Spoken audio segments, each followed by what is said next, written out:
now it feels so clear. I've been in another gear. Yeah, I've been in another. All right, yo. We here. We here. First and foremost, that was a great beat. Thank you. I appreciate that. Send me that. Cool beat. All right, I will. I ain't make a song on that beat, actually. Send me that. That was a good beat. Good beat. Thank But you. yes, we are back. Happy, well, it's after Thanksgiving, but I hope all you had a safe, fun Thanksgiving. Ate some food, spent some time with your family as we move towards Christmas.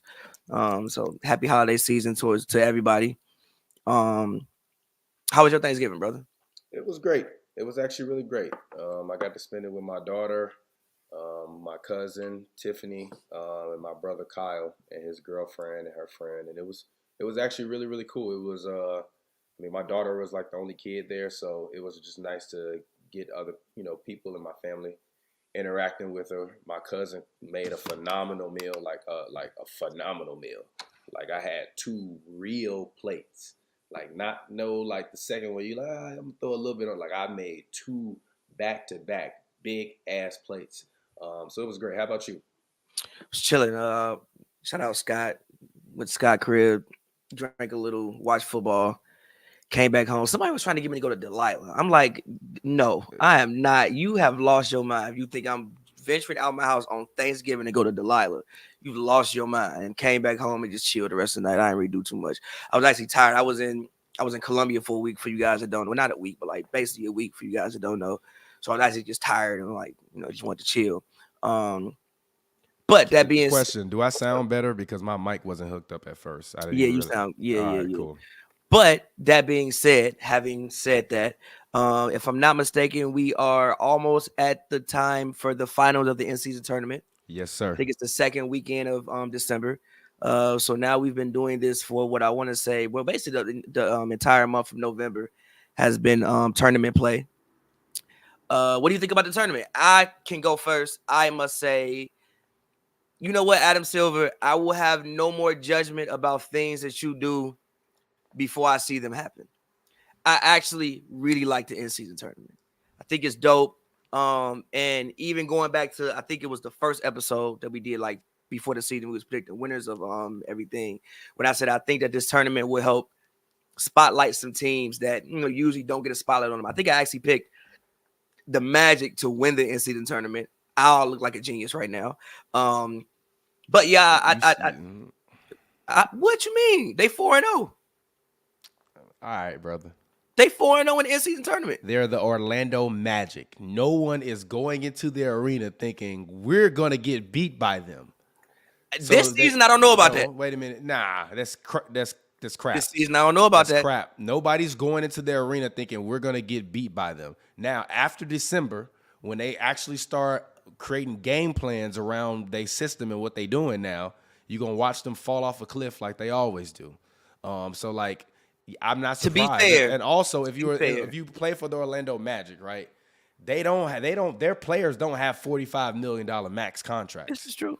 So that $500,000 matter for everybody. You think Cole Anthony don't want that $500,000? He want that $500,000. You think Jalen Suggs don't want that $500,000?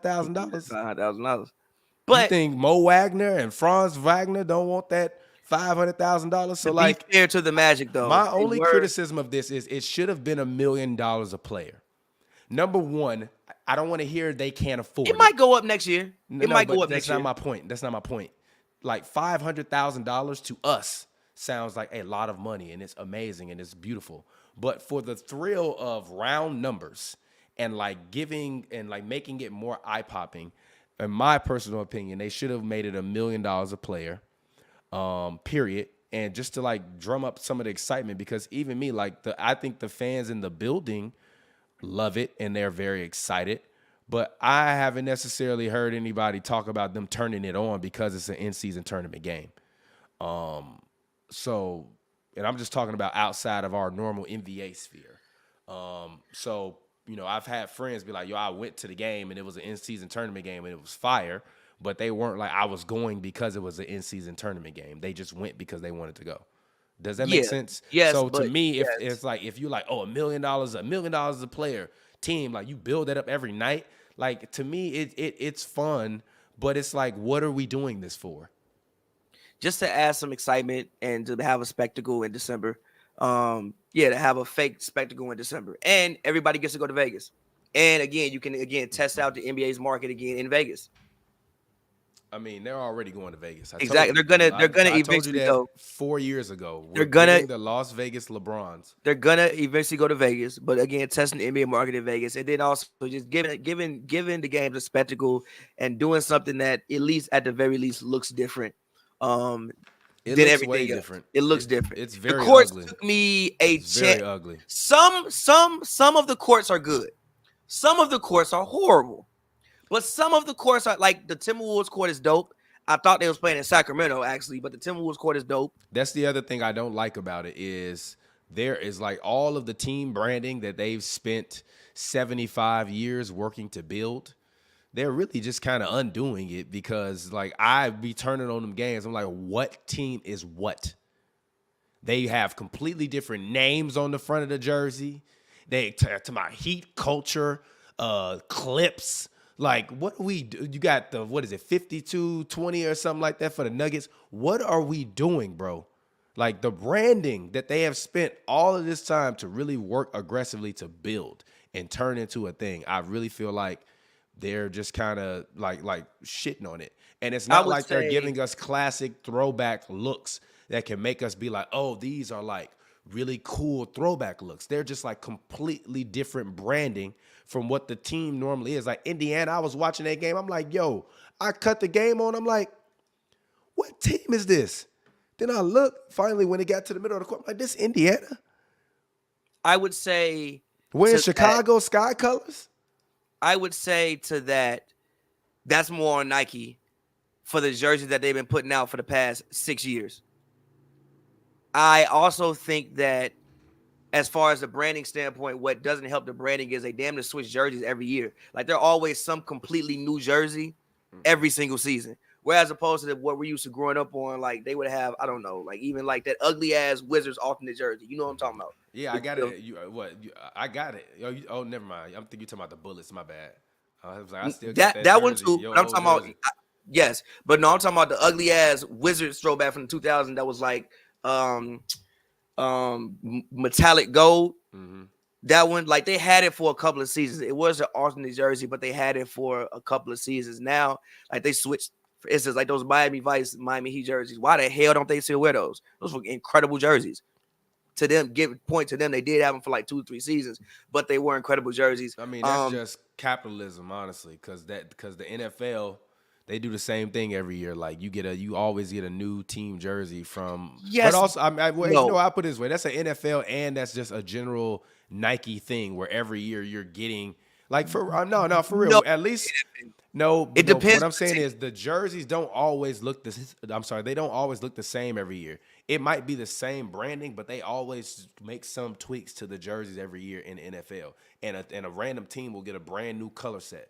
Like you got on what team is that this year? They got the all white jerseys, including the all white helmet. I have no idea.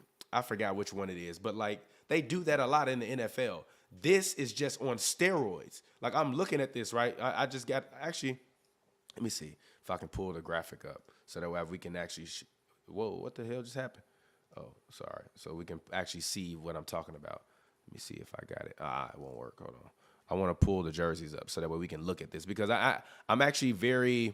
I like talking about this specifically because I will say this: I've enjoyed the play, but all of the marketing for me is really what has been like too over the top and kind of ruined it. So these are the jerseys that I'm talking about. Like the Nets jersey is one of the worst sports jerseys I have ever seen in my life. It's not that bad. You're a liar. It is awful.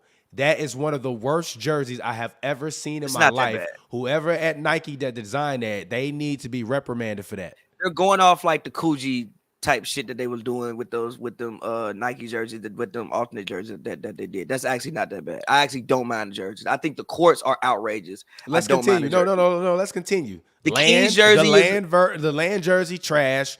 Nuggets jersey trash. Jersey is weird. Warriors jersey trash. Indiana I don't mind a jersey, Warriors what jersey. is that? I don't mind. I disagree. I don't mind a Warriors jersey. Clippers jersey, trash. I don't Lakers mind the jersey, Clippers jersey. The Lakers trash. jersey is trash. I Memphis like jersey, Memphis. trash. Heat No, jersey, Cap, I like Memphis. I trash. don't like the Heat. I Nah. like the Bucks. I like Minnesota. Minnesota's fire. I like that one. The Pelicans is whatever. The Knicks jersey, the play on the old Knicks jersey, I fuck with that. Thunder OKC jersey, is cool. trash.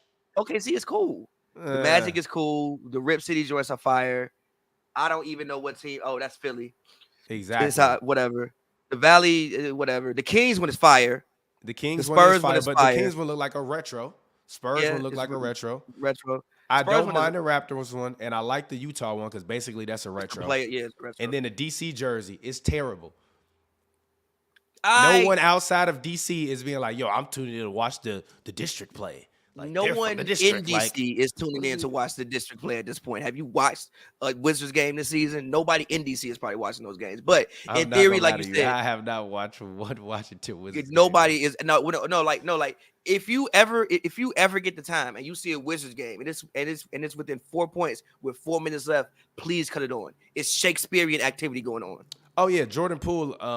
And I know I'm starting, and I have my company, Athlean, so I've been doing my best to not to badmouth any player or any athlete. But we need to have an honest conversation about Jordan Poole. Jordan Poole right now might be the actual worst player in the NBA. He's not the worst player in the NBA. No, No, he's not. No, stop. Let me finish. Okay, but he's not the worst player in the NBA. Pound for pound, Jordan Poole might be the worst player in the NBA. Every single highlight that I watch of him and this team, it looks like some Globetrotter, Barnum and Bailey, 3-ring circus, like when they be on TNT, when they start, you know how like the team will take like 2 minutes of possessions going back and forth, and then Kenny and Shaq start going to the that's literally every single Washington Wizards highlight.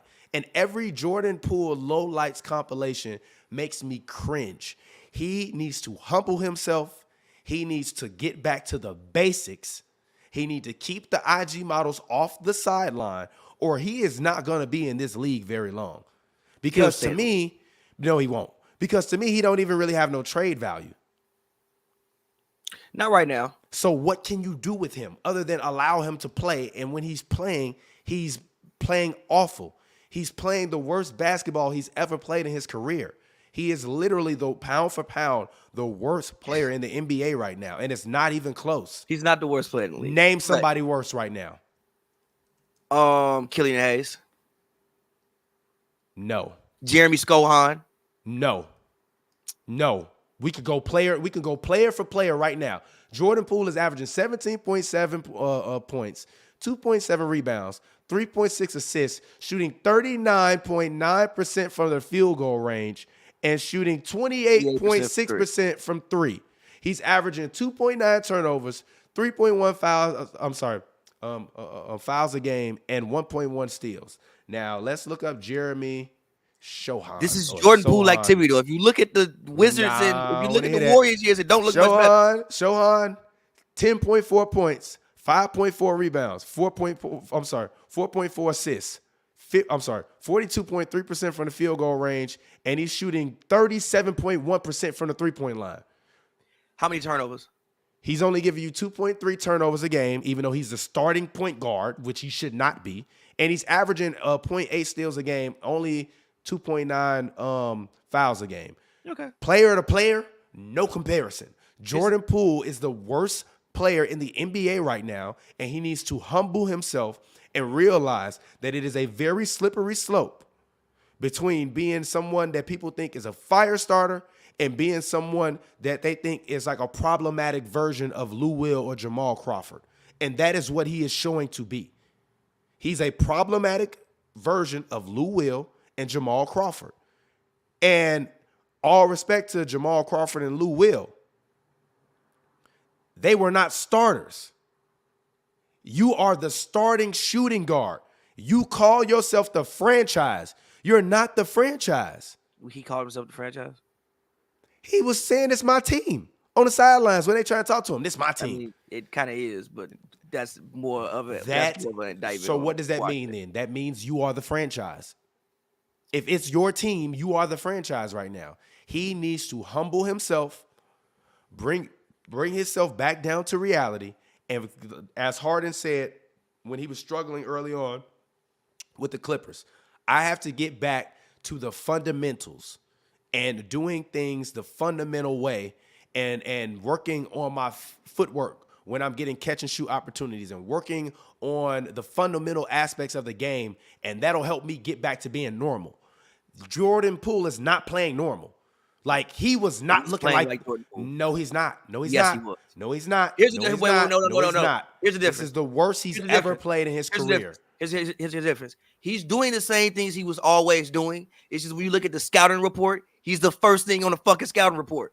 If you look at the Warriors years, it ain't much better. Like last year, he's shooting 30.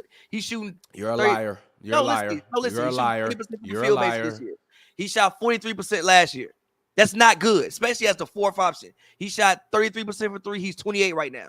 Like, the only difference between everything Jordan Poole is doing is he's the first thing on the scouting report. He's doing the exact same things. No, it he's just not. looks different. No, he's not. Yes, he literally averaged more minutes a game last season than he is this season. So I don't want to. No. Don't tell me that it's a difference. It's a difference. It's still more. Stop. No, pause. He averaged literally 30 minutes last year. Okay. He's at 29.8. That is a 0.2 minute difference. Fuck no, we're not doing this. What you mean? He's playing stop. He's playing less minutes, taking more shots, turning the ball over more. It don't matter. Because he is number one. He was coming off the bench. He was coming off the bench last year. He's starting right now. He's number one. So he's playing less minutes and taking more shots. What is he doing? He's not playing less minutes. If we look at this shit in about 2 weeks, it's going to say 30 minutes a night. No, he's not playing less minutes. He's playing 0.2 minutes. Better shot of some tequila that we will, that's not the one that we don't drink no more because it don't taste like tequila. I do not. Gee, that's probably the reason why I feel like shit today. That shit is not tequila. Because that shit is not tequila no more. I don't know what it is, but it's not. I'm not going to even say what the brand is, G, but that shit is not real no more. It is not like that white lady said on the plane, that motherfucker right there is not real. Not real. That motherfucker is not. It's not tequila. They bought us a bottle of some bullshit, boy. That is not. But yes. All in all, the Wizards are in a hilarious place. But as far as the NCAA tournament goes, I think it's dope, and I think it's again highlighting some teams, for instance, like the Pacers. Like the Pacers, obviously, whatever Halliburton is doing, their offense, like they don't play no defense. They have decided they're not going to guard anybody, but they score a lot of points. Halliburton's been great. Like I said, the Magic have been great. The Kings are 3-0 in tournament play. The Lakers are 4-0 in tournament play. So I think it's again highlighting some teams that usually LeBron want that money. LeBron want the money probably. And no, also, he does. He said literally, I want to win it because I want that $500,000. I respect it. I mean, but you know, all LeBron friends say he don't like to spend money. Shout out like, Bron. He very cheap. I want to go broke. Again, he ain't never going broke. He's never going broke. But when you've been broke, you don't want to go back to being broke. If you're smart, he could respectfully Kyrie himself, and he still ain't going broke. Yeah, he's not gonna go broke. Make too much money. But again, like I think, like I said, I think it's dope that some of the teams that usually wouldn't be highlighted early on in the season get to have a stage. And shout out to NBA for at least doing something that attempts to look different. And I'm sure next year, if it stays around, they'll work out some kinks, and it'll be better next year, and it'll look different, hopefully. Because again, the course could be designed a little bit differently. I just think that personally, they need to stay away from the color schemes with the courts and aim more for like neutral tones. Because my biggest issue with the courts is sometimes I'm watching and I can't tell the difference between a damn jersey and the court. Like some of these courts are kind of crazy. Like some of these courts are legit crazy. I'm not gonna lie, the Suns one right in the middle, that actually is not. It doesn't look bad. The Jazz, I'm talking about on TV. The Jazz court doesn't look bad on TV. The Pacers court the Knicks doesn't either. The Pacers court actually doesn't look bad on TV. No, it looks crazy on TV. It doesn't look bad to me. It's just like, what is this? Like, what am I watching right now? Like, it's like Fantasyland basketball, which I guess that's what they wanted to create. It looks but as a fan of the game, as Steve Kerr said, They got the damn music blasting the whole game. Like, what are we doing? Are we playing basketball or are we in a nightclub? Like, they are really ruining the game for the sake of money. But the principles of the NBA and what is happening, we are going to be completely removed from whatever we believe was the old NBA. And I think that this is the beginning of them ushering that in. I also will not be surprised if they start to do some kind of little mini summer tournament where like the worst 8 teams in the league or whatever play each other for a small prize the same week as Summer League. So that way you can get more attraction into Vegas. So if you could do like Summer League games one day, tournament games the next day, Summer League games one day, tournament games the next day, that's a lit week or 2 weeks in Vegas. Have a really hard time convincing players to cut their summer short. All right, put another foot. I'm talking about for the worst 8 teams. You're not making you're gonna have a really hard time. All right, cut the summer short. Look. We already do Summer League. No, wait a minute. The in-season tournament is gonna be $1 million now, and this little summer battle of the worst tournament, y'all gonna get 500 racks. Who want to do it? You telling me they not gonna want to take that 500 racks over the summer? I don't know. Like literally a 10-day single elimination tournament. I don't think that I would do that if I'm a player for 500 grand, even if it's a week long. I would do that, like some March Madness style type of tournament for like 2 weeks with 8 teams. You're gonna have a really hard time convincing people to cut their summer short. You're gonna have a really hard time. We'll see. But I'm telling you, they finna come through and shake it up. So what you want to talk about next? So actually talk about the Phoenix Suns. The Phoenix Suns, Devin Booker has finally come back to his team to play basketball. Bradley Beal. Man, I really hope this isn't the beginning of the end for Bradley Beal. Like back trouble, back trouble don't usually get better as you get older. I asked Michael Porter Jr. I can actually disagree with that because his back was very hot. And his back has cooled off a lot. He's on pace to be one of the greatest shooters in NBA history at this point. But Michael Porter Jr. was also 19. Bradley Beal's 30 with back issues. So I don't. But so again, I hope this isn't the beginning of the end for Bradley Beal. And also, I would just love to see the Suns' big three actually get on the court for whatever reason. Kade has been a part of these super teams that just stay concepts for the past 3 to 4 years of his career. That's karma. That is karma. You cannot fast track yourself to a championship through going and joining a bunch of players. Like, it worked with the Warriors because they were champions without you. They were literal champions without you. They had done it already without you. They had Harrison Barnes in the corner bricking threes. You put Kevin Durant there instead of Harrison Barnes. It gets better. But, yes. No, wait a minute. Whoa, I'm not done yet. Draymond, at that point in time, was healthy and in his prime. Klay, healthy and, I wouldn't say in his prime, but entering his prime. His prime was really like 3 years until he tore his Achilles. And Steph Curry has been in his prime for like a decade at this point. So it worked with the Warriors because they were already a ready-made built team. They had the defensive player of the year. They had an MVP. They had a great second option who could shoot lights out and become a great third option. They had size. They had a great bench. They had youth and they had older players.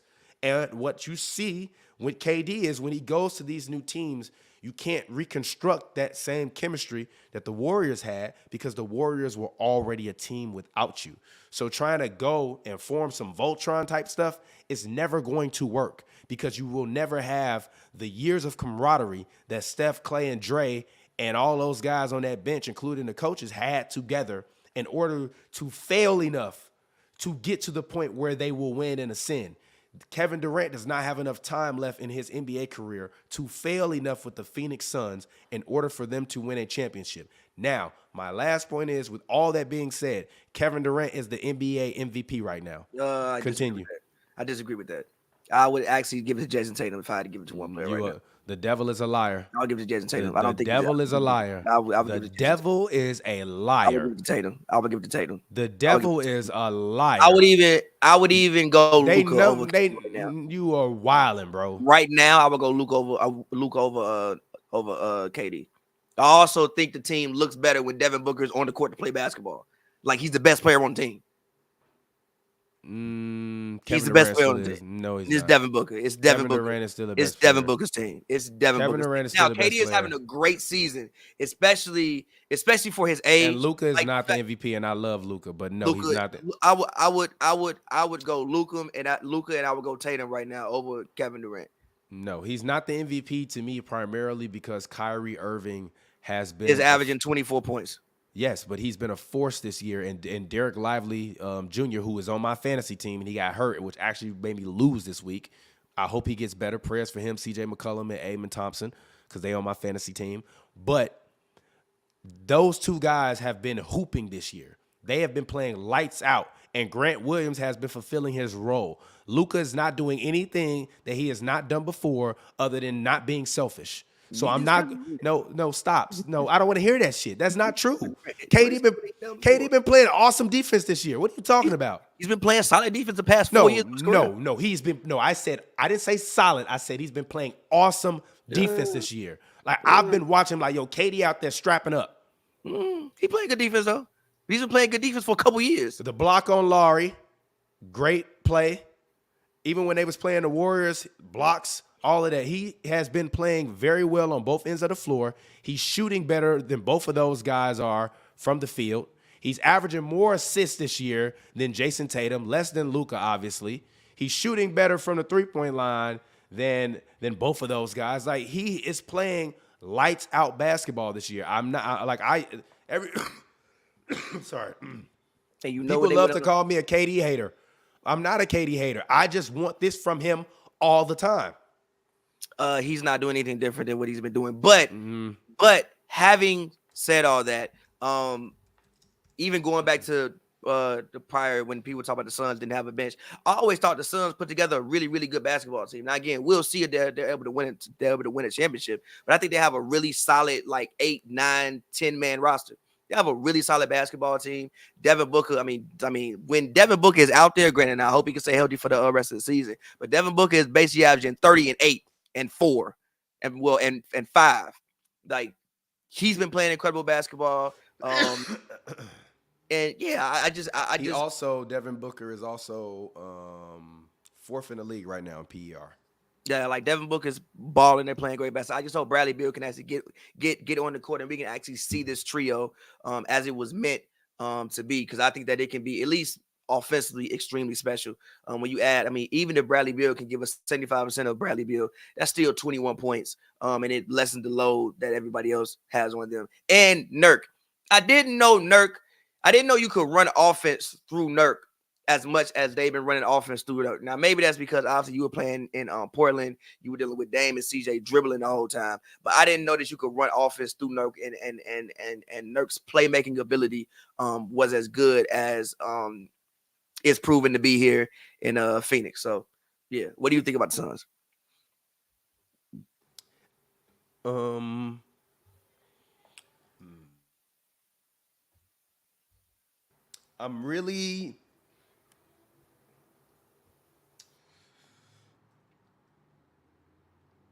I don't know. I just don't know about them. I look at sorry. I kind of hotboxed my crib and now that shit catching up to me. I had to open up a window, dog. I'm like, yo, it's too smoky in here. I'm bad. But the Suns, I don't really know about them. I look at their team and they have depth. I like Grayson Allen. Love Grayson Allen. He has played lights out this year. Bates Diop, I believe, has played very well for them this year. And they've been getting solid production from Nurkic, which to me is the key to success for them. So personally, looking at them, I say I don't know because of Bradley Beal. Because the longer this lingers on, the less time they have to build chemistry. For sure. And Bradley Beal, to me, is not a playoff gamer. And in this conference, you're going to need some playoff gamers. And if it gets to be a certain point where he tries to come back with 30, 35 games left, it's going to sound terrible, but I would bring him off the bench. because at that point you've already established a work culture and an offense and a system with Grayson Allen in that lineup, and now you can essentially give Bradley Beal less minutes to focus on his health. But then you can also allow him to come off the bench and just score and create and play make. I think Kevin Durant as well as Devin Booker have done a great job distributing the basketball and being their de facto point guards. But for me, it really just depends on Bradley Beal. Like he has to be a full version of himself. But he needs to be a full version of himself with actual time, and not just like the thing that we've seen, or I would say since Steph Curry, Draymond, and Klay really became the monsters that they are, is that everyone is, and even as we mentioned in regards to what team was that when we talked about the Suns earlier, and I was talking about Kevin Durant's teams.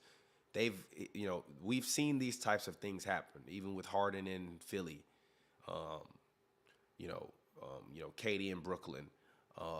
These types of situations where you try to build through the summer rather than building through years of building, they tend to catch up a lot faster to those teams in the playoffs than teams, for instance, like the Nuggets, right? Like the Nuggets have shown through their belief in Nikola Jokic and their belief in their draft picks and the people that they bring on to construct their roster, that time is not a relevant thing for them. Now, it was because they were bad for so long, but being bad for so long allows you to build years of good habits. And you don't fire Mike Malone that year when people were saying he should have been fired, and you actually give him an extension, and you double down even more on Nikola Jokic. You double down on Michael Porter Jr. at a point in time where his back was hot, and we were wondering if he was going to actually be a good NBA player that could stay on the floor. And now he's a champion and literally a 41.1% career shooter from the three-point land. If he finishes his career at a 10-year long clip plus, he'll go down as one of the greatest shooters of all time, playing with arguably one of the greatest, if not, we don't know where his career went. Jokic could be the greatest big man of all time. So if you have the greatest big man of all time, you got one of the greatest fire starters of all time in Jamal Murray. He's not a superstar or an all-star, but he's a great fire starter. You have a guy, Michael Porter Jr., that's one of the greatest shooters of all time. And then you have young pieces like Brown and those other guys that you've drafted and cultivated, and KCP. Those guys, you've built that camaraderie. You see how long I just talked about them building, right? Now let's talk about the Phoenix Suns. Kevin Durant got traded their last trade deadline, basically, to play with Devin Booker. They lost in the playoffs. This season, they traded away Chris Paul, and they got Bradley Beal. And now they're trying to build a championship contender this year and compete for a championship. The difference in the build. It can work. No, it won't. It doesn't. You've never seen it work, though. That's the thing about it. You've never seen it work, and you can't use Golden State as an example. As I said, I can use Boston. I can use one Boston? team. I can use the Big Three Celtics. Probably the most recent, if I'm not mistaken, just going back in my mind, the most recent example of a team that literally got together, won the fly, and won the championship. It can work. How many years ago was that? Almost 20 at this point. Okay. The Big Three Heat got together, at least went to the finals. They didn't win it, but they got together on the fly, at least went to the finals, and then went to 3 more finals after that and won 2 in 4 years. So it can work, especially when you do have the pieces that they have. I just still don't know if they're better than Denver. That's the thing. I don't know if they're still better than. I don't know if even what you have is better than Denver. And also, they're currently 19th in defense. They have to play better defense. They have to figure out a way to at least be a top 12 defensive team. A top 12 defensive team, and I'm only saying 12 because I'm just looking at potentially what their offense could be if everybody can get on the court and be healthy. You on that DOPE medium. They do not need Harden and Russ. But speaking of Harden and Russ, LA Clippers, thoughts on the Clippers. They've won a couple of games, and their last 10 games, they are 4-6. They won a couple of games now since Harden has come over. They're still 11th in the conference. I assume they'll end up somewhere from the 7 to 10 range. Maybe they'll get to 6. I don't know. But thoughts on the Clippers and how Harden looks. Obviously, Russ took it up on himself to come off the bench. Terrence Mann is in the starting lineup. What do you think about what you were saying? I think that they are still arguably the 5th best team in their own division. I'm not You have the mad at it. Suns, you have the Kings, the Lakers, the Warriors, and the Clippers. I told you they did the worst thing that they could have done this year was make that trade for Harden. And I know you're gonna say, yeah, but it'll look fun. I don't give a damn how fun it look if you're not gonna win a championship. I've been following them and chronicling them for 5 years now. And as I've said a bunch of times during this season and the preseason, I am tired. I am tired of putting my false faith in them as not only an analyst who's analyzing them and being like, yo, this could really work, but also being someone that's around them. And when you see it work really well, it works really well. But the thing that I haven't seen from them is it worked really well at all. Now I will say this: I did not watch the Mavericks game, but I did watch the loss to New Orleans. Yeah, New Orleans game. You beat the Spurs, who, as you That told me don't count. last That night, don't are count. literally trying to lose. They're literally not trying to win basketball games. And then you win that very highly contested matchup, with the Houston Rockets, who are actually, really good this year with Ime Udoka, leading the ship. So to me, looking at everything that's on the board right now, the Timberwolves are actually the best team in the entire league. Actually, the Celtics have one more win. But the T-Wolves and the Celtics are the best teams in the league. In the Western Conference right now, it's the T-Wolves, OKC Thunder, the Phoenix Suns, the Denver Nuggets, the Dallas Mavericks, the Sacramento Kings, and those are the top 6 teams. The teams that would be in the play-in are the Lakers, the Houston Rockets, the New Orleans Pelicans, the Golden State Warriors, and the LA Clippers. Actually, the LA Clippers are 11, technically. Now, I don't see the Jazz making a run at all this year. I think they've realized that they have a superstar in Keontae. I think his name is George. Superstar? Yeah, that kid, I've been saying it since Summer League. That kid, Keontae George, is going to be a superstar one day. Okay. Remember I said it. He looked really good in Summer League. He was balling in Summer League. He was balling in Summer League. He's been balling this year. He's been balling this year for them.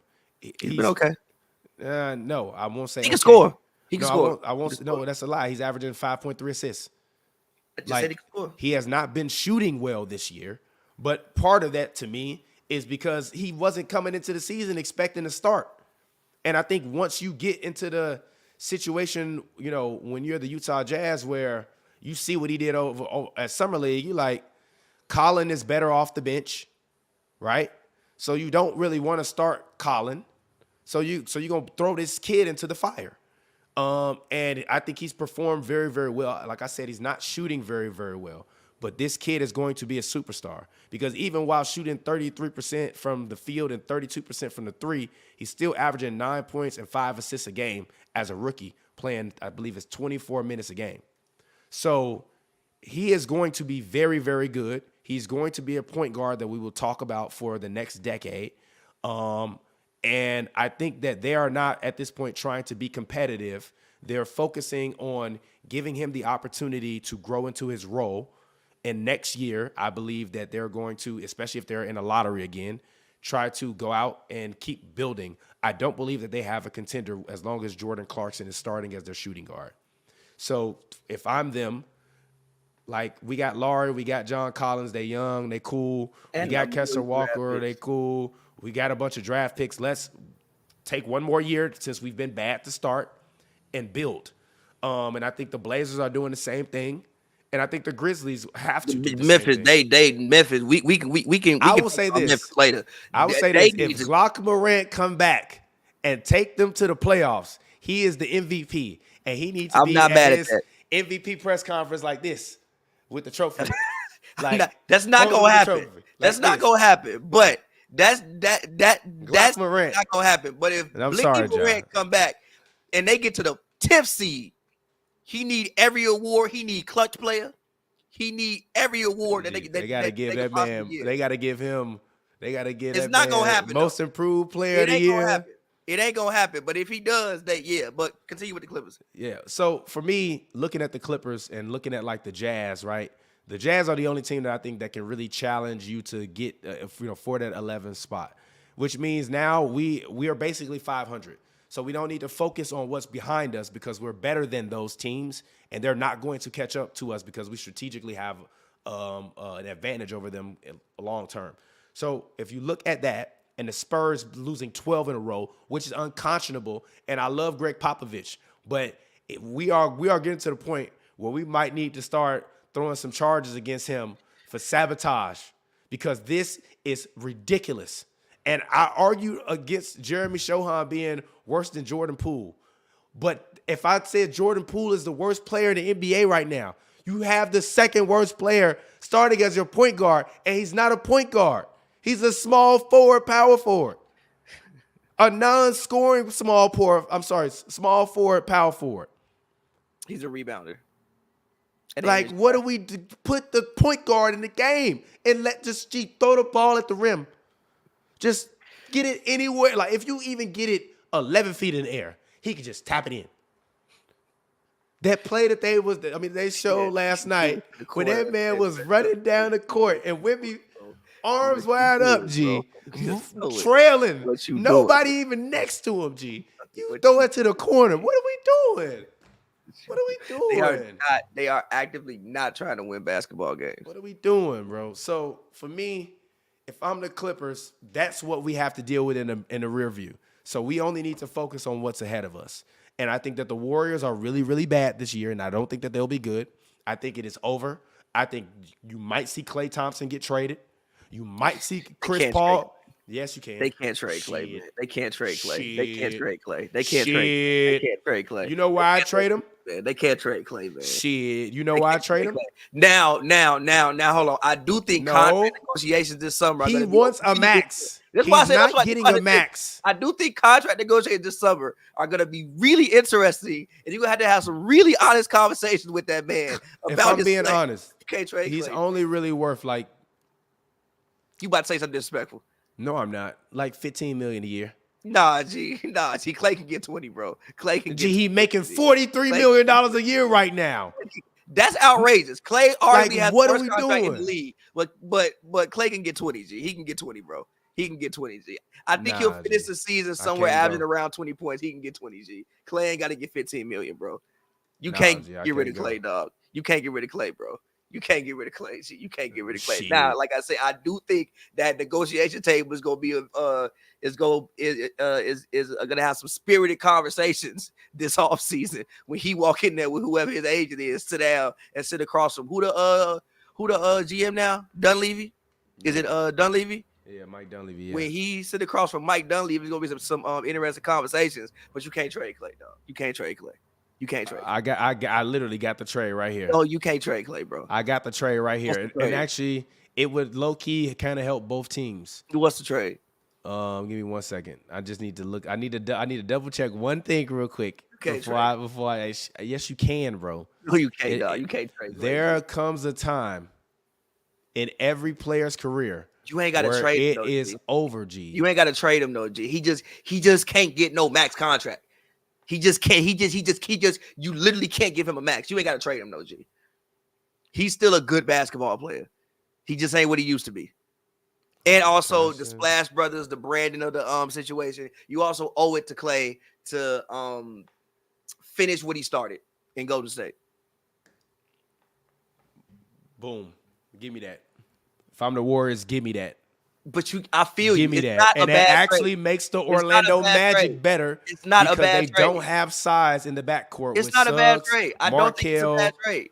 I'm just saying. Listen. I'm just saying. No, listen. I think the only thing, but also I might not want to give up Jonathan Isaac. I ain't even gonna hold you. Like, have you seen Jonathan Isaac play defense this season? Oh yeah, I might not want to give up Isaac. His whole career. He's been a monster on offense. Like what? Look. His prayer's been working out. Like, I mean, he might have been injured, but them prayers is working out. Like, So, I might not so again, back to the Clippers, because that's what this was about. That's what you're dealing with. So for them, it's nothing to worry about. They're going to make the play-in tournament.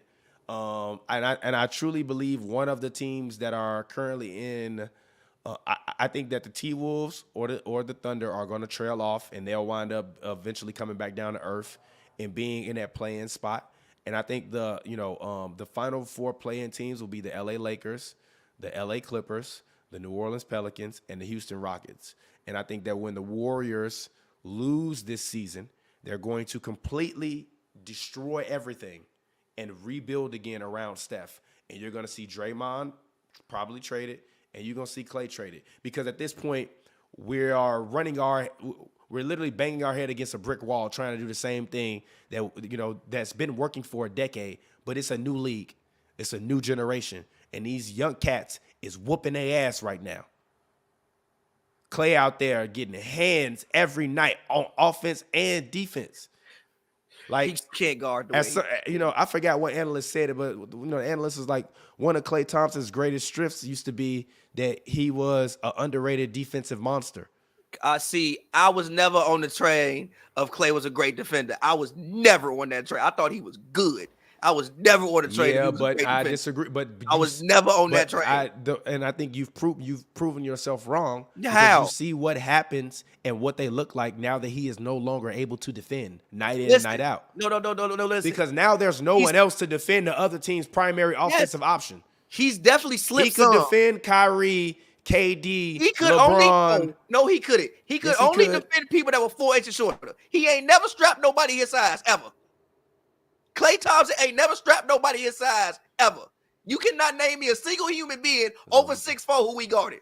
Who has he guarded that was over 6'4"? It's Dame Lillard, Kyrie Irving, who was whooping that man's ass. That man shot 80% damn near. He shut Dame Lillard down. He shut Dame down. He shut CJ down too because he was guarding him too. CJ 6'3". And I seen a couple people shut Dame down. If we want to keep it very honest. Have you watched Dame this year? No, honestly, I've been working so much. I have not. The only time I get to watch basketball really is like the last 2 hours, and then sometimes I'll turn on a game and watch it. Like I try to watch all of Wemby's games, but I have not. Like usually I will watch at least like 50 games a week. No lie, I'm not doing that anymore. I'm watching maybe like 5 a week. I haven't even covered a Clippers game this year because I've been so busy. Fair, regardless. He ain't never guarded nobody that was that. Yeah, that's about it. Never. But my thing with the Clippers is, like I said, I think they still have no actual idea about. I think they still have no idea every possession on what they actually want to do. Even if you look at the game winner against Houston that Harden hit, Kawhi was dribbling like shit. Then realized he couldn't get by nobody and just threw it to Harden, and Harden just hit a step back because he cold. He can do that. But it still don't look like they have any actual intention sometimes when they run offense. Now, granted, I did see they have this one play that they'll usually run, which either leads to like a lob or leads to like a little pop out three that they ran a couple times in the Pelicans game. So I do see them actually trying to run offense, but I still think that they're trying to figure it out and like not step on each other's toes. Now, one thing I do like is PG is back to being aggressive. I also do like to change with one of them had to go to the bench. Obviously, it's going to be Russell end up going to the bench just because like you traded for Harden. Harden's also getting paid $40 million. Even contracts say, Russ, you the one who had to go to the bench because you ain't making that much money, so you got to sacrifice. So you go to the bench. But Terrence Mann at least gives them somebody in their starting lineup who does something different. Like he ain't out there trying to score 20 points, and he can be effective even if he doesn't score the ball. Kawhi, PG, Harden, Russ, if they not scoring no points, like none, their effectiveness kind of drops some. T-Man, he might still go out there and play wild hard. He might get you 4 steals. He might get you a block, get you a couple rebounds. Now you got somebody who can actually, now you don't have to have Kawhi or PG guard the best player. You can have Terrence Mann guard the best perimeter player now. You can kind of hide Harden on defense now. So I do like the addition of Terrence Mann, but they just have to, you have to get them like 20 games, and they have to just figure out how to all be aggressive together. and how to run some semblance of an offense. Like all three of y'all can't just but y'all can't just dribble. Like none of y'all are like granted. Now, obviously, if we talk about like the Nets, right? All right, so you talk about the Nets 2 years ago. You got three of the best isolation players of all time. I fuck with Kawhi. I fuck with PG. Obviously, Harden is up there, but he's not what he once used to be. You just can't sit there and just think you're just gonna dribble by everybody. That's not what's gonna happen. So y'all have to somehow run some semblance of an offense. Harden, you got to keep working on your corner threes. I hope after practice you out there shooting a whole bunch of corner threes, just catch and shoot threes. I've been seeing him trying to do more of it this year. Because he has to, because sometimes he's going to be standing there, but you got to keep working on that, keep getting better at that. I think again it will look better than what it has looked so far, but we got to get this team at least 20 games. And again, as far as championship goes, I don't know, but I do think, like you said, you think that they're the fifth. I think you said the fifth best team in the conference. I think their ceiling is higher than everybody in the conference besides the Suns. I disagree. Now their floor might be lower, but I think their ceiling, as currently constructed, is higher than everybody. No, it's not, because they can't defend Jokic. No. I mean, no, wait. Not their conference. I mean their division. Okay. Their division. No, in the conference, their ceiling is higher than everybody besides, I think, the Timberwolves, the Nuggets, and the Suns. Yeah. Now, don't get me wrong. If they rip off 10 games in a row at one point in time during the season, which I think could be possible, then my opinions might change. But at this current point in time, I just see them as like a play-in team, and they're not going to get anywhere, because if they face the Nuggets in the first round or they wind up facing the Thunder or the T-Wolves, I don't think they're going to win. They can beat the Thunder. They can beat the Thunder. Nah, to me they can't. I don't think they can. I don't think they have enough size, and the Thunder have size at literally every single position, and they got size and depth at every position. They do. Jalen Williams. Oh, you know what? Actually, yeah. Actually, you know what? Nasty man. Do they have size at every position? Actually, nasty man. At every position. Alleged nasty man might not be there. Alleged. I'm not even gonna say his name. Alleged Mr. Nasty Man might not be there, because if what he is alleged of doing he actually did, they are going to be in a world of trouble, because there is no way. Like, Lou Dort is on my fantasy team. I have never been so disappointed in a player that was drafted on my team ever. And Isaiah Joe, I like Isaiah Joe, but even if you watch, even if you look at the timeline when Thunder games are on, Thunder fans complain about him a lot. So if Mr. Nasty Man is not there, then I promise you, if he gets suspended, which is a very real possibility, while he continues to play, while these allegations are out there, if he gets suspended for a long period of time, the Thunder are going to drop, and they will probably be a lottery team. I disagree with that. Nah. You still have Shea. I disagree with that. You just got Shea and Chet at that point. Yeah, but listen, you still have Shea, who was an MVP candidate, probably candidate at this moment. You do have Jalen Williams, and Giddey can't really shoot. Like, he's not the best shooter. I did not say anybody's name, but yes, I agree. He's not the best shooter. I think that they can, and I don't even know long term. We'll see, obviously, but I don't even know long term what his fit was with this team, regardless. Especially if his jumper doesn't improve. Yes, he can handle the ball, he can do some things, but I think next to Shea, you need somebody who can. Then you have Carson Wallace, who was you picked him in the lottery. They have so many draft picks. If it comes to a situation where they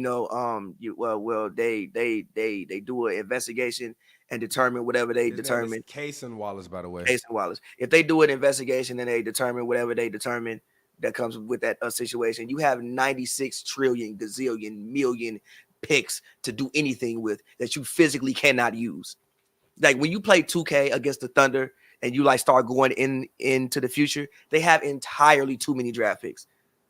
Like they have to get rid of some of them and trade them anyway. So you can go out there and make a trade with somebody. I think the Thunder, regardless, no matter what, can stay at. I mean, Chet is having, and then it puts more offensive responsibility on Chet, which I don't think is a bad thing. Like Chet right now is shooting. What is Chet shooting from the field? Yeah, he's also not playing like a rookie, which I will give. That's the credit of to him, not only his talent, but also him being able to watch the game for a year and really learn. Yeah, he's shooting 56% from the field and 43% from three. Yeah. And he's only taking 11 shots. If he got to go up to 16, is that a bad thing? No. It's not. So no, I think regardless, the Thunder are loaded with talent. Like as long as Chet and Shea are on the court, they'll figure out whatever and they'll be fine. They'll figure out whatever and they'll be fine. I'm not in my personal opinion. So let's go ahead. You had a Harden topic up here? Oh no, that was old. I want to talk about the Grizzlies. The Grizzlies, okay. Let it go. Let it go, brother. Just like at this point, outside of just Ja, you're missing entirely too much. All of your centers are hurt. All of them. You had to sign Bismack Biyombo off the street, who's playing solid basketball. Gee, Bismack Biyombo is playing his ass off. He on my fantasy team. He has to. He's playing mad minutes because they have no centers. You have Santi Adama next to him. I think I'm pronouncing his name correct. You have Santi Adama next to him. Other than that, they have no centers. Even Xavier Tillman hurt. They all hurt. Brandon Clark coming back off his Achilles is still messed up. Steven Adams, unfortunately, his career, I don't know what's going on with his career. Like he might not play. Even if he does return, he may not be the player that he once was, because at this point you basically missed. You had the knee sprain last year, then I guess it didn't heal, so you had to have legit surgery this year.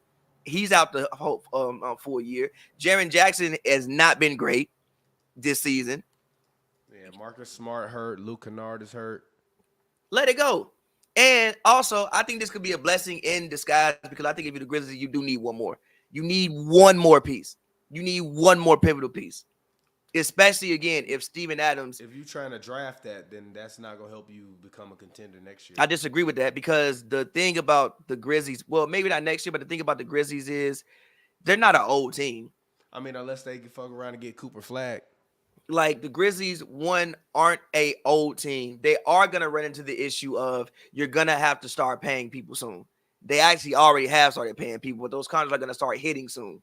So some of these people are going to have to let go anyway. I think Desmond Bane re-signed for like $100-something million. Ja his money going to start kicking in. Jaren money already there. So you already got basically $600 million invested in three people, which will help you from signing XYZ free agents, because again, you do play in Memphis, Tennessee. So the money that you're willing to spend in Memphis, Tennessee ain't the money that you're probably willing to spend if you was playing in Boston, Golden State, Miami, LA, or something like that. So they probably do need one more piece. Let it go. Obama has also been playing very well this year. I didn't say he 14.6, 5.9 rebounds, because shooting 33% from the three, 44.6%. He's playing 26 minutes a game. Because he has to. Yeah, but I don't like that. That's kind of bullshit. Why is it bullshit? Because he's not saying he's he's a first round pick. No, listen. From 2 years ago. So now was the time for first round pick where you would be playing and getting minutes. Listen, I am not saying. When Ja comes back, Marcus Smart come back in 3 to 5 weeks. Xavier Tillman is week to week with his knee, and Luke Kennard is week to week. They're not going to make the play-in, but I don't think that their goal is to be the worst team in the league. I mean, it probably ain't your goal. And they probably eventually won't be the worst team in the league. I mean, look, you got the Pistons 2-14. You got the Wizards 2-14, who create ways to lose games. The Spurs are also creating ways to lose basketball games. You probably won't be the worst team in the league if your people are healthy. The problem is when Ja comes back, you might be 3-20. Well, what's their record right now? Their record right now is 3-13. You might be 5-20 by the time Ja comes back, and that's 15 games down. At that point, it just actually might be a lost season for you, Tank. And again, you're in Memphis. You really don't get too many free agents like that. They were a team, actually, if they were good, I was going to say they should maybe think about trading for like DeMar DeRozan. No, I think you trade for him now. No, you don't trade for him now. What are you talking about? Because he's on a, I think DeMar is a guy. To me, the season is lost. is about to be lost. Like, we still have Ja comes back, what, Christmas? I think it is. And again, they need more than just Ja. Like, Ja isn't the full reason why they're bad. They're missing all of their centers. Even if we look at last year, right? When Steven Adams got hurt and couldn't come back and Brandon Clark wasn't there, they looked like a completely different basketball team. Like, I think if Steven Adams is there and Brandon Clark is there and all those people, the Lakers aren't in the conference finals. I think the Lakers made the conference finals last year was an admiration. They just happened to play a team that literally was missing pretty much all of their centers. And Xavier Tillman was tasked with the job of guard Anthony Davis for 6 games. Yeah, but to me, a team that won 51 games last year. But they're missing like 4 core pieces. Yeah, but let's just say Ja. But to me, if Ja comes back and your starting lineup is Bane, Ja, Biz, bro, he was just talking about. It was Jaren Jackson.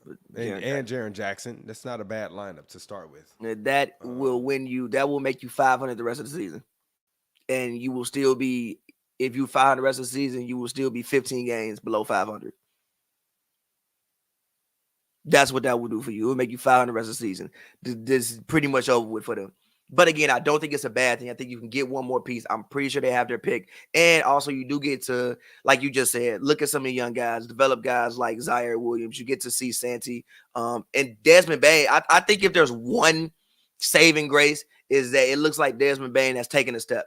Like Desmond Bane is seeing what it's look like to, be like the main number 1 offensive option. And I think that, and he's doing more than just shooting the ball. He's putting the ball on the floor, really making things happen. I think if there's one saving grace, like his development, when you bring that back with Ja, and you do have like a fully realized Desmond Bane who's used to going out there and getting his own buckets. I think that really helps. I do think one of the things that they were missing was one more scorer. I felt like at times it was too much on Ja to score the basketball. Like, I don't think Jaren Jackson is a scorer. I think he can score the ball, but he's not a scorer. Like, he can shoot. He got a little bit of post moves, but not like he really out there going down there and Hakeem and shit.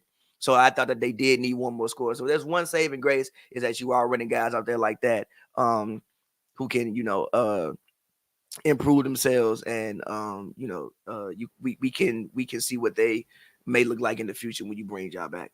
But let's real quick, random talk. The Pistons. Why do they suck? I mean, we know why they suck. I didn't think they would be this bad, though.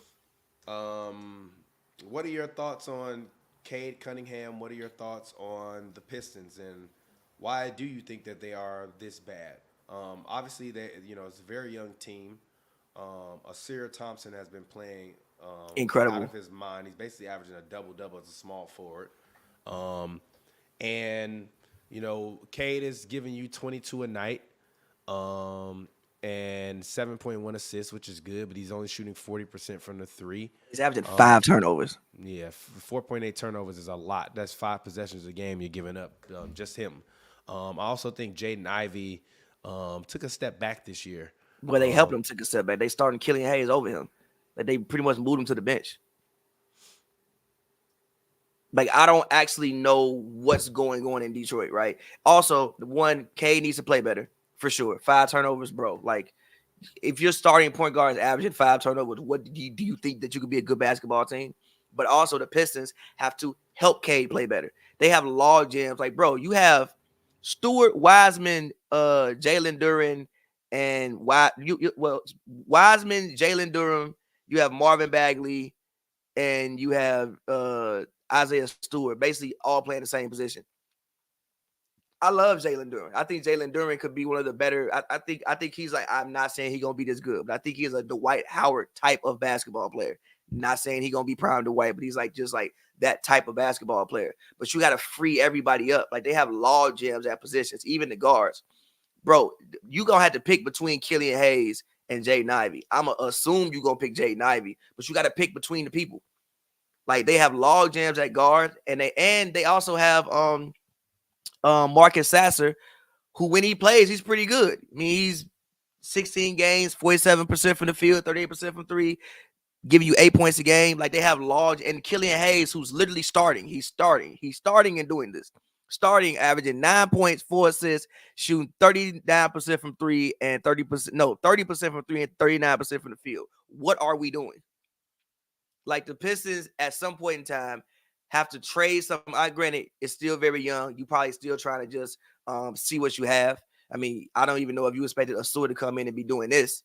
So you still maybe trying to see what you have, but you have to at some point in time start getting these pieces out of there so that your young guys can grow. Like if you want Jaden to become what he can become, he got to play. If you want Durant to become what he can become, you got to let him play. Like you have to give these guys room to grow. And again, Kade, yes, he has to play better. 5 turnovers is completely unacceptable. But some of this is probably, what do you want me to do? You have me in the backcourt with Killian Hayes. Shout out Killian Hayes. But you have me in the backcourt with Killian Hayes. What do you actually want me to do? So again, I thought they would be better. I didn't think they would be 2-14, especially Monty.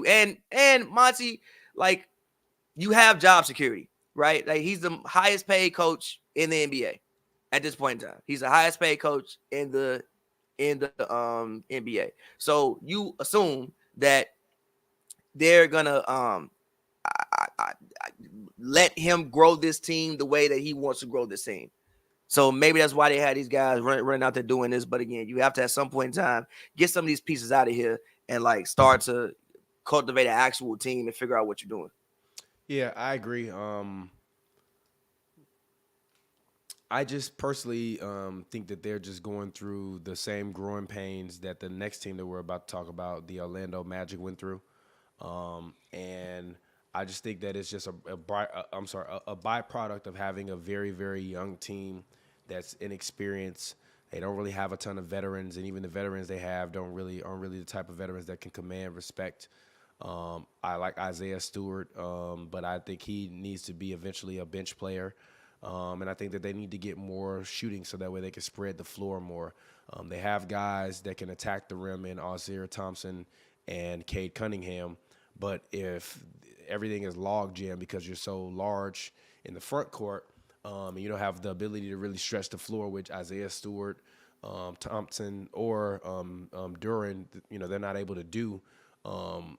That creates a lot of what I believe specifically for Cade Cunningham is just a lot of opportunities where he has the ball in his hands and there's really nowhere to go with the ball because they can't shoot. So he's going to take a bad shot or he's going to get a turnover. So, I think they'll be all right going toward the future long term. I'm not really worried about them. I knew they were going to be awful this year, so it's just a byproduct of what I already figured. So let's round out the show and talk about the Magic. Can they keep this up? I don't think they'll keep up being a second seed in the conference. No. I think right now they're currently, if I'm not mistaken, they are the second seed in the East. Like, no, they're not going to be second seed in the East. But I think that they can be a play-in team, or maybe they can be a team that maybe they get the 6th spot. But yes, again, we talked about it yesterday in real life. I love Jalen Suggs. I think Jalen Suggs finally figured out I'm probably not going to be a star player, but I can be Josh Hart. And Josh Hart will make $100 million through his NBA career. And Josh Hart will play a part in winning basketball probably as long as he's in the NBA. He can be that for them. I still think that maybe they can make a trade and maybe they can figure out their backcourt. But at the same time, you could probably just let these guys grow. Anthony Black, you can kind of see what you have in him.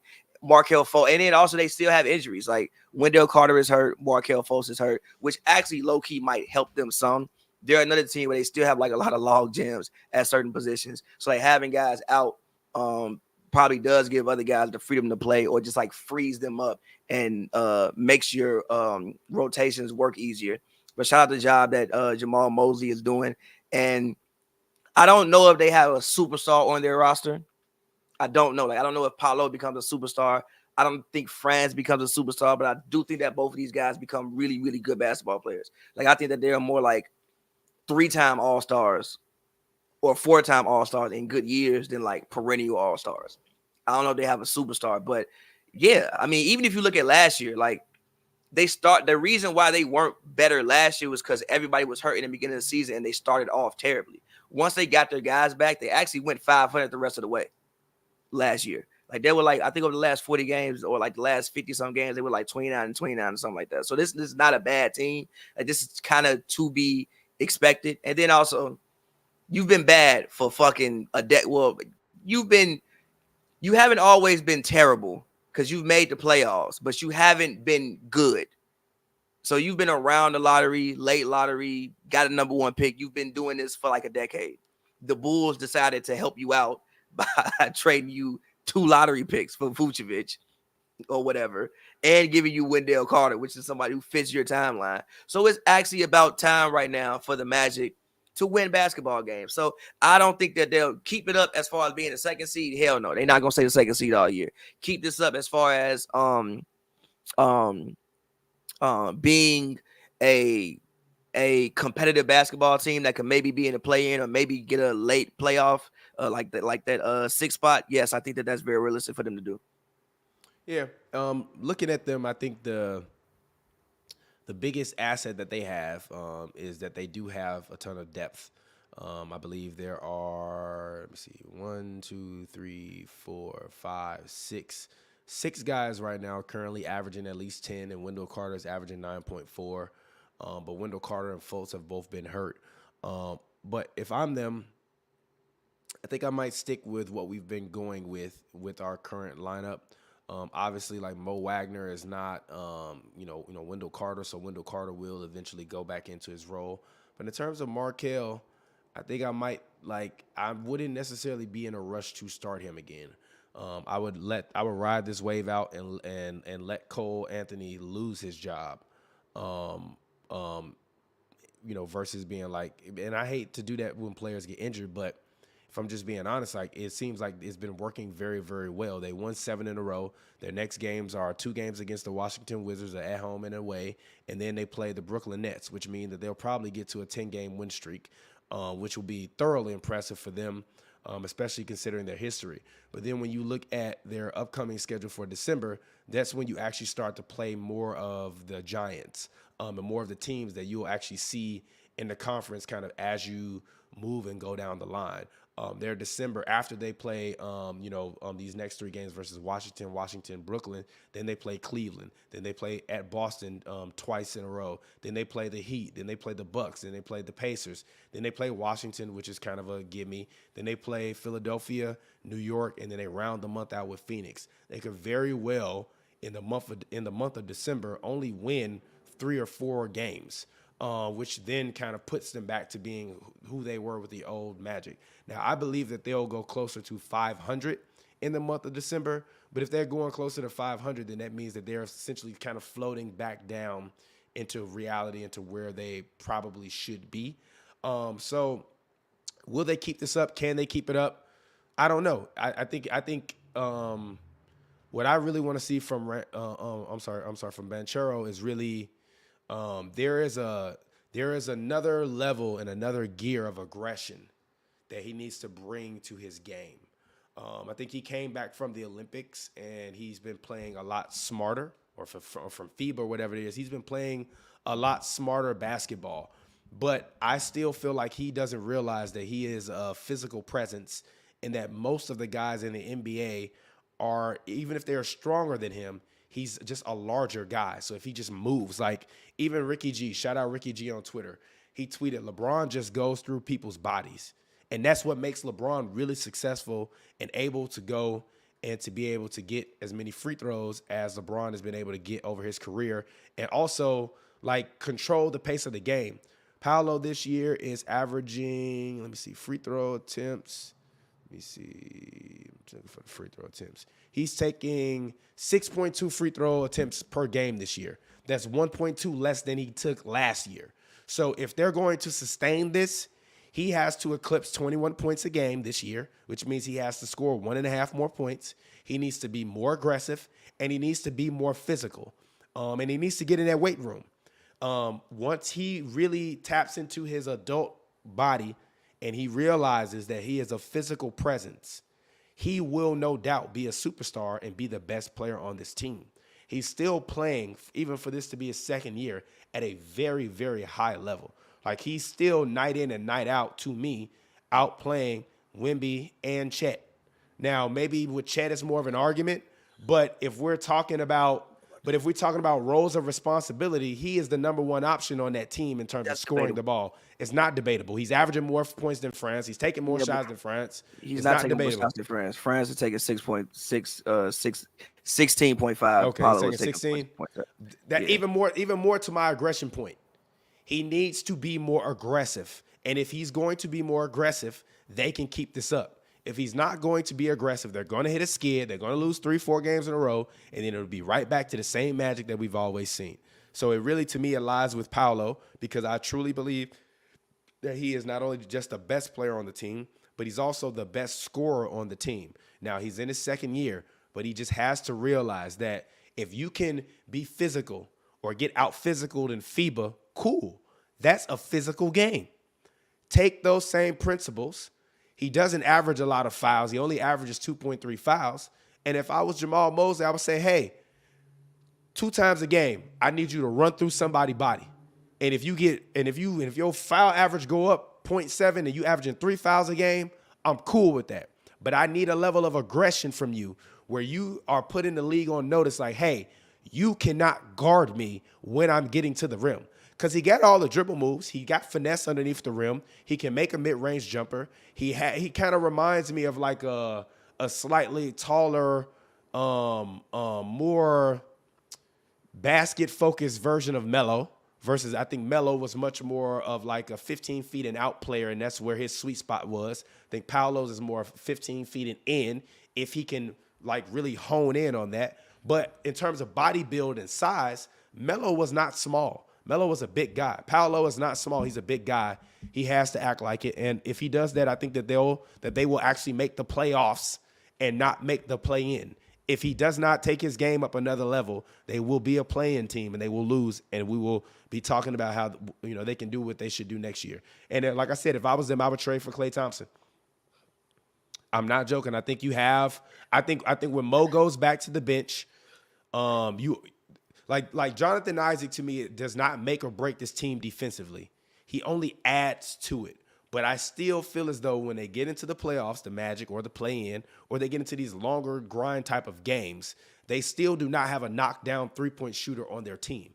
They have a lot of size. They have guys that can play defense in the front court, but they don't have a lot of knockdown shooting. And I still feel like at this point in time, Klay needs a change of scenery.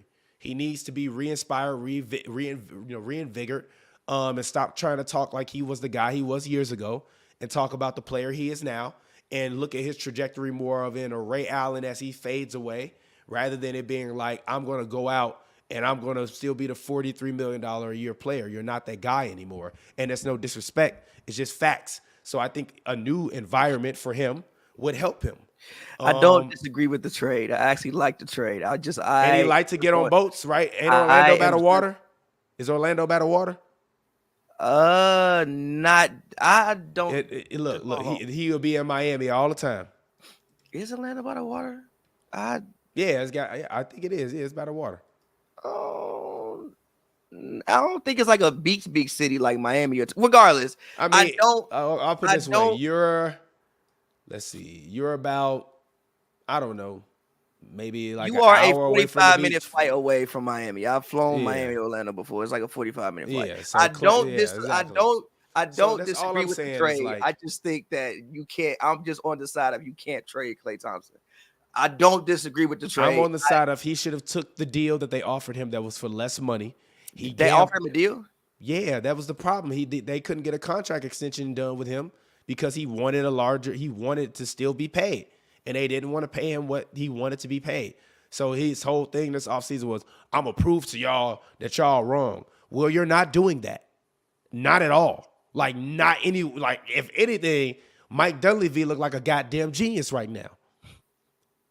I just think he looked like Bob Myers 2.0. I just think that for branding purposes and also just what he's meant to this organization, you can't do him like that at this point in time. But like I said earlier and previously, I think at the negotiating table this summer, yes, y'all are at work, but we got shit to do later too. Yeah, we have lives as well, brother. And this is work for us, motherfuckers. We have lives as well, brother. But tap in later. Make sure you drop a like. Facts. Watch it later. It's up on the internet forever. You can click it whenever. Yeah. But as far as Klay goes, like I said, I just think that the negotiating table this summer is going to be very interesting, and they're going to have some spirited conversations. There's some real live heart to hearts when they start pulling out numbers and figures and pulling up averages and comparing him to players and see what they getting paid.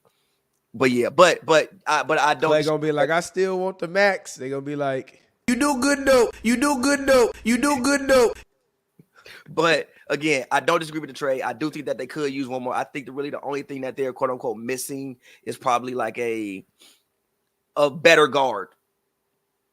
Like that's probably the only thing that they're missing. Like a Klay better guard. Yes, a better guard. But make that call. And the way you sell it to Klay is, Klay, how much money you want next year? Hell no. I want 43. All right, we'll give you 30. But 30 on a 3-year deal, 2 years team option. 2 years team option is fucking hilarious. Why? 2 years team option is hilarious. If it don't work out this year, he's getting traded next year. Again. But my thing. No disrespect to Klay. It's just in the words of the great Eminem. Even though these kids claim they don't rock with Eminem, he has some amazing lyrics. And one of my favorite Eminem lyrics is, "When your run is over, just admit that it's at its end." And sometimes the run is over. And for Klay, the run is over. So now it's time to be the greatest teammate you can be for the rest of your career. Klay could put together some good seasons, but I'm not mad at that. Not mad at that. Will he ever be an all-star again? No. Then it's time to be a good teammate. How many times was he an all-star before, though? Like 4? Like, it's not like he was there every year. Klay is a 5-time all-star, 2-time all-star. I mean, he was there every year before he took off like Superman doing that dunk and tore his ACL. Honestly, if I'm sure if it's one thing in life he regrets, it's not trying to dunk the ball. He was too turned up. Yeah, it's like, bro, I should have just laid that shit up, bro. He was laid that up. They would have smacked that shit out of there. He was too, for real. He was way too turned up. He like, oh, Kade out. I'm finna do it. He had just hit that three, dumbass 3 over fucking Fred Van. That was an outrageous shot. And then he got the ball and saw the glory. And tried to dunk and tore his shit. He should have done that. I still think they would have won that series if he wouldn't have gotten hurt. They might have came back, because if they would have won that game, they go back to Game 7 in Toronto. I am so not confident that. You can't run a box. You can't run a boxing one with Klay out there. Yeah, I'm so not confident. They had Iggy, Steph, Dre, and motherfucking Alfonso McKinney. Shout out to him. I went to high school with him.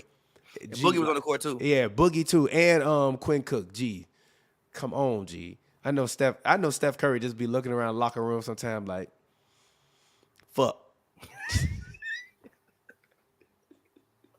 That's the name of this episode. Steph Curry looking around the locker room like, fuck.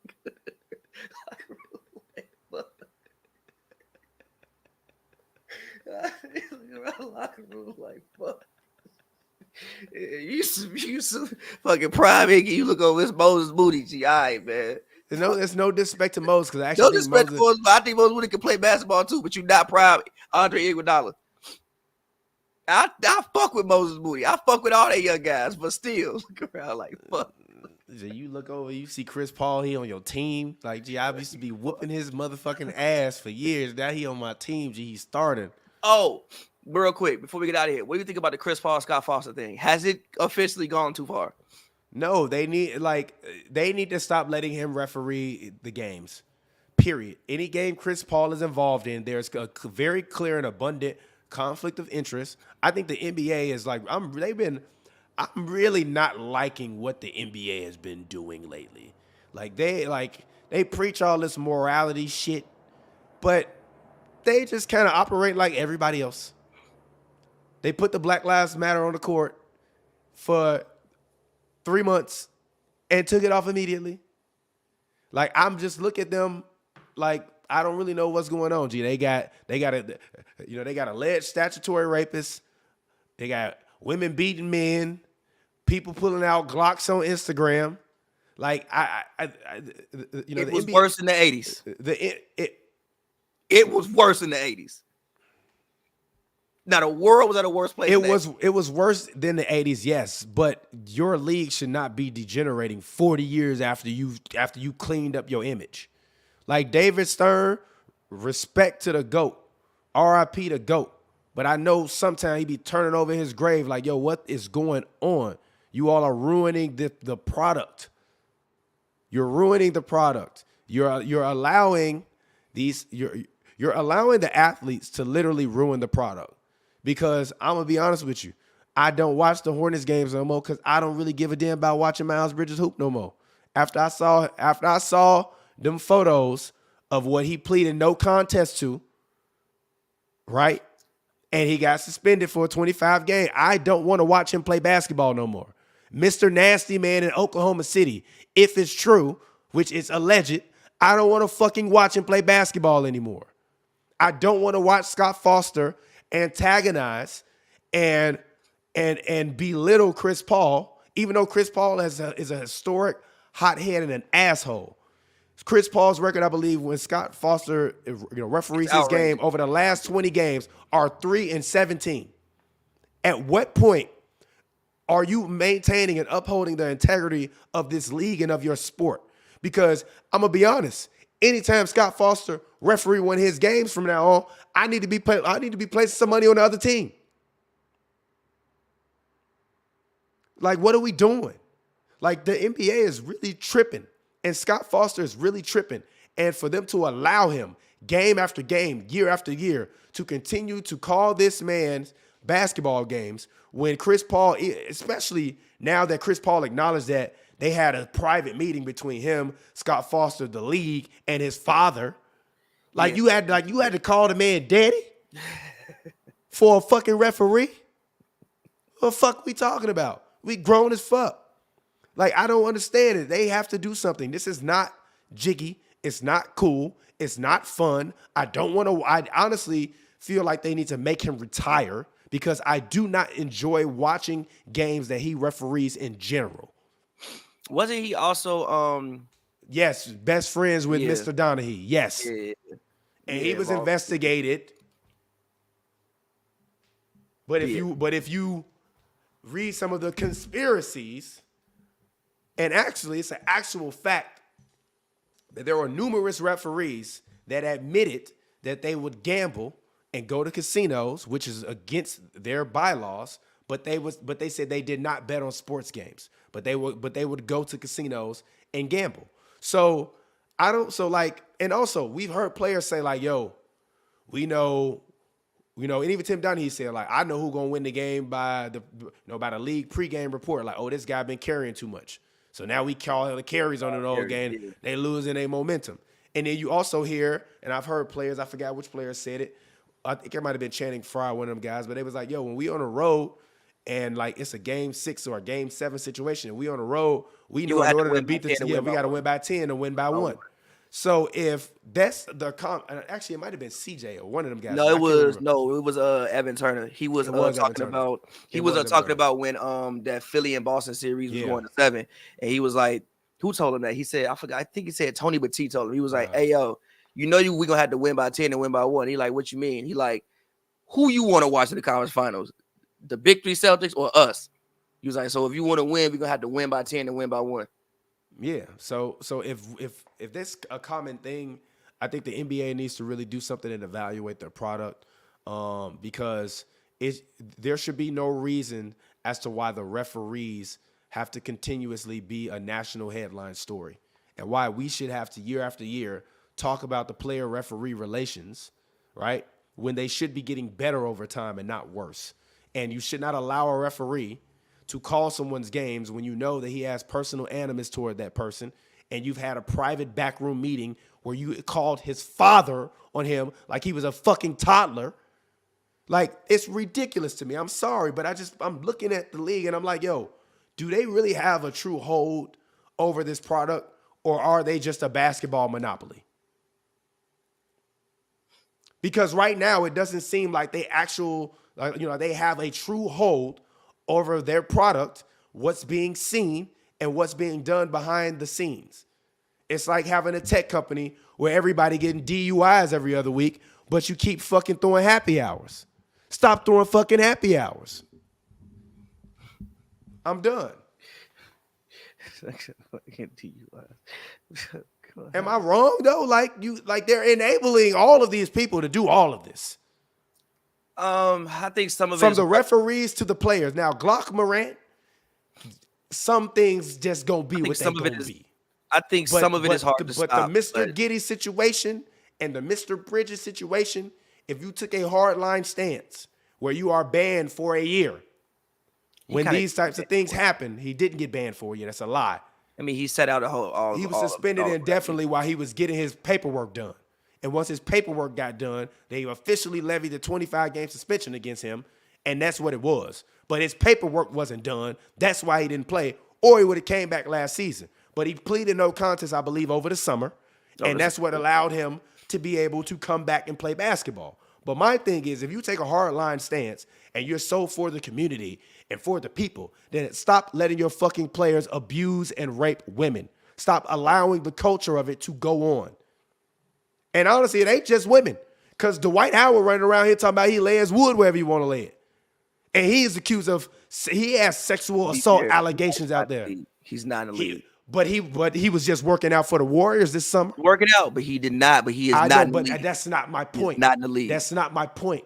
My point is if you nip it in the bud and you know that these motherfuckers out here doing heinous things, when we've heard that the NBA and the NFL got these private investigators that know what these guys are doing, don't sweep it under the rug. Get them the fuck out of here, bro. Because it's always a bunch of new young guys that know how to play basketball and that deserves the opportunity if they're going to behave like proper humans in society. There should be no reason why NBA players are running around beating and sexually assaulting people, and why their referees should be refereeing games when it's well known that they have personal vendettas against players. It's bullshit. And yeah, I know I'm mad, but it's bullshit. And watching it, it literally is making me not want to watch the games. Like, I don't want to watch no Hornets games no more. Don't want to watch OKC Thunder games while Mr. Nasty Man is running around the court allegedly Mr. Nasty Man, flickering his hair behind his fucking ear. I don't want to watch that shit. I don't want to watch any game Scott Foster calls because I know he going to be more in the goddamn in front of the camera all in the videos than the goddamn players are. I'm done. I'm not mad at it. I'm not mad at it. I'll clip. We clip this. I'm not mad at it. But no, I think some of it is hard to stop. People are gonna act the way that they're gonna act. But the responses to certain things could be better. I think the responses to certain things could be better. And yes, if David Stern was in the league. Okay, let's think about David Stern was in the league. It was the 90s. Social media wasn't out. It was easier to hide things than certain things are easier to hide today. So, like, I don't know what Stern would be doing if Stern was here, because it's just hard to hide certain things today. Like, even there's a conspiracy with Michael Jordan. We know the conspiracy. Like that. If Twitter was around, we would already know that he was suspended, actually, and they just if Twitter was around, Mike would have been running around like Johnny Manziel with a wig and some glasses on at the casino. Like, some of that stuff is easier to hide when, like, fucking you don't have your phone out, when there's nobody posting videos in real time. Oh shit, here go Mike in Vegas in the middle of game 2 of the series. So we don't know. People have been doing these things for a long time. I think some of these things are just hard to stop because people will be people. You are talking about. Look, I'll put it this way: is Miles Bridges, Glock Morant, or alleged Mr. Nasty Man in OKC Michael fucking Jordan? No. Had they won 3+ championships in a row? No, but a lot of people. If you're gonna give Scott Foster some leeway, Mike should get some too. Then. Well, hold on, listen.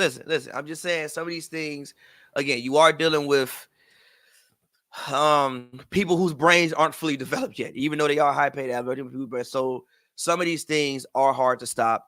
The responses to these things could be better. I'm also not someone just to say just because somebody, depending on the mistake, just because somebody makes a mistake or does something, that they should just never have a chance to play again or right their wrongs, depending on what they did, case by case basis. So some of it is hard to stop, but yes, the Scott Foster thing at this point, like, bro, you now maybe it's hard to find referees for certain things. You know, I don't know how these things work. It's Maybe the not man hard to was find in, referees. The maybe the problem man was is in. once you're an NBA referee, you referee where they tell you can referee at. Yeah, so Including, which is the reason why Ice Cube has a monopoly suit against the NBA and an antitrust suit against them right now, is because he said that they've been monopolizing sports, including the referees, which can only work for things that the NBA sanctions. So No, there are referees out there. No. That wasn't what I meant. I was saying as in like maybe it's hard to find referees as in travel. So maybe like, you know, somebody is here and they send them to here. Hire more referees. Don't give me 3-17 in my last 20 games and then expect me to show up that night when I see that man that I already don't like and we've levied personal insults toward each other and he's older than me, so I can't just whoop his ass. Don't put me in that position. I agree with you. That's unfair. I was going to say when it comes to Scott Foster and Chris Paul, obviously there's something that's going on between them. If you having fucking meetings years ago when you got to bring in the man's father, that's a little bit insane. Like that's a situation where you shouldn't. And then it's also the games that he's reffing. Like he's ref some very important games in Chris Paul's career. If I'm not mistaken, didn't he ref either game 4 or game 5 of the finals? One of those games he ref for the finals. Like I think he refs some of the games in the Houston Warriors game. Now, granted, it may be unfortunate. Like I'm sure he's one of the NBA's most senior referees, probably one of the more trusted referees, like Dick Bavetta was one of those guys. So he just happens to be in a lot of the more important matchups. And Chris Paul, because he's been a great player over his career, has happened to also be involved in a lot of important matchups. So it can just be unfortunate. But point being is he's ref some very important games in Chris Paul's career. Some games that are too important to NBA history and everything to have someone there who clearly has what seems to be a personal vendetta against somebody who may inhibit his ability to referee properly. I think it's a very unfortunate situation. So we can leave it there. I agree. So it's been fun, been a great show, enjoyed it. Hopefully Joe will return one day. Yeah, I gotta say, Joe, hey bro, where you at, dog? Hey man, he living life, bro. You gotta respect the young. But it's been Hoops and Brews, man. It's your boy TPJ. Follow me at Hoops and Brews because that's pretty much where I only tweet from these days. Also, got a new company out. If you're an athlete and you want to make some money at zero cost to yourself, get some free products, I got a new app. It's called Athlean. Check it out. That's ATHLEIN. Check us out. Google us. That's it for me. As always, man, at pavyworld, pavyworld on Twitter, pavyworld.com. Check out some music, new music coming. Got a video directed by this guy, TPJ, coming very soon with Glass Malone. Love it. It's called Love It For Yourself, the video for Love It For Yourself. So look out for that, and we'll talk to y'all later. Yes, sir. And I got you on that tonight, by the way. But all right, fans, man. Appreciate y'all. Love y'all. Peace out. Till we meet again. Bought her before she even saw my face. Know my whole story before she even talked to me. Feel like I'm a superstar when you walk to me. Everybody wanna know my name. Remember when they come pronounce my name? Gang on the gang. I